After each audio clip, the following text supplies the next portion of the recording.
Assalamualaikum warahmatullahi wabarakatuh. Selamat datang di kelas pembelajaran Hukum Newton tentang gerak dan penerapannya bersama saya Husatul Hasanah. Saya mahasiswi program studi Tadris Fisika dari Universitas Islam Negeri Imam Bonjol Padang.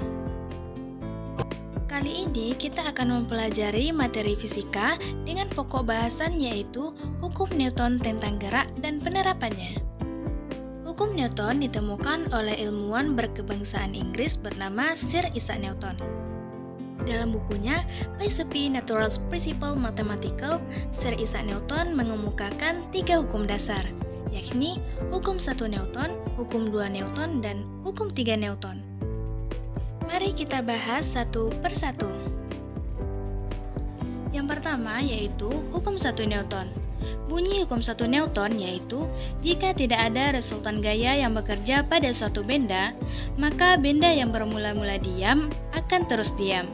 Sedangkan benda yang mula-mula bergerak akan terus bergerak dengan kecepatan tetap sepanjang garis lurus. Secara sistematis, hukum 1 Newton dapat dirumuskan delta F sama dengan 0. Jadi hukum ini berlaku untuk benda diam atau bergerak lurus beraturan. Contoh penerapan hukum 1 Newton yaitu apabila kamu sedang duduk di kendaraan yang diam, namun secara mendadak kendaraan tersebut bergerak, maka secara otomatis badan kamu akan bergerak ke belakang. Hal ini terjadi karena kecenderungan untuk tetap diam.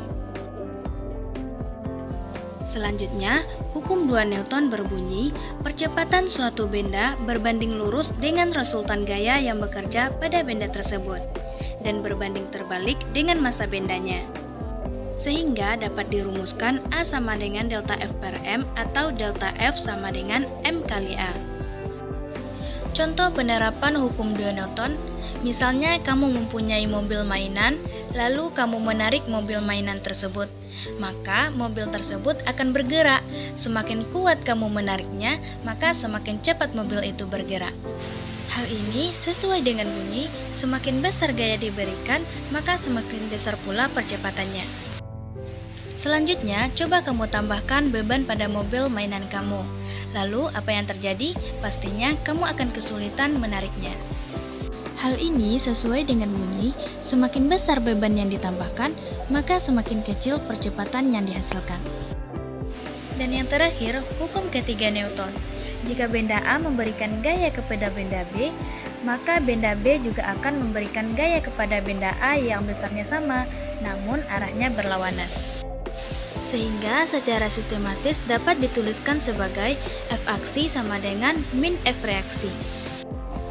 Contoh penerapannya adalah, misalkan kamu menarik pohon dengan menggunakan seutas tali, maka tali tersebut akan memberikan gaya yang sama besar terhadap kamu. Oleh karena itu, semakin kuat kamu menarik pohon, maka semakin berat gaya tarikan tali yang kamu rasakan. Baiklah, mungkin hanya ini yang dapat saya sampaikan. Jika ada kesalahan, saya mohon maaf. Terima kasih. Wassalamualaikum warahmatullahi wabarakatuh.